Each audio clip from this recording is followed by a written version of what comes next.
Keeping very well, I hope?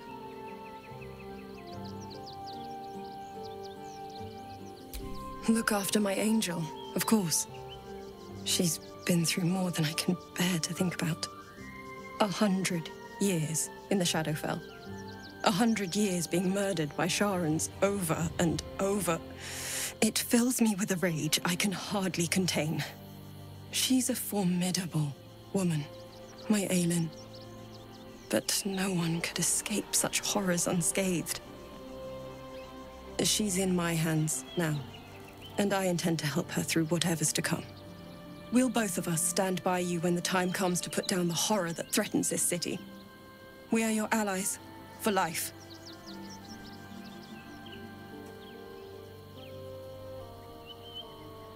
I mourn the man I knew.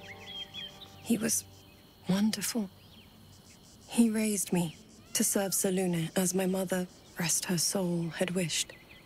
He was everything to me, all my life. When an emissary of Selûne came to our little town, we were elated. Dame Aylin, daughter of the Moon Maiden herself.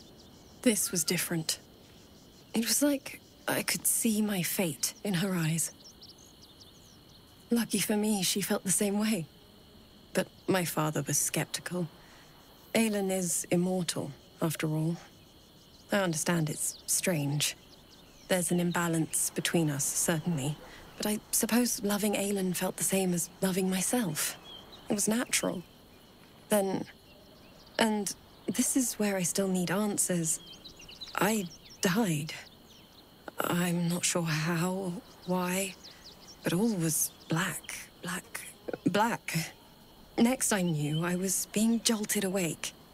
I smelled musty air, I saw shadows. And then my father's face.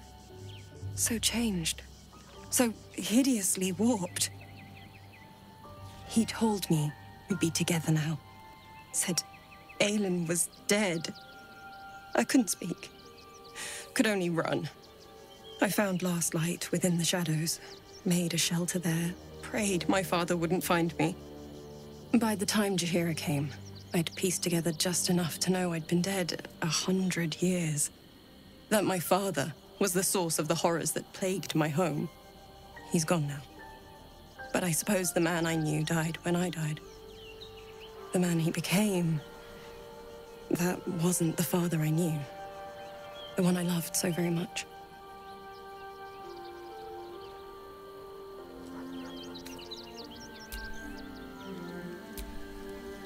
Come to bask in the glow of the Moon Maiden's sword? Be most welcome.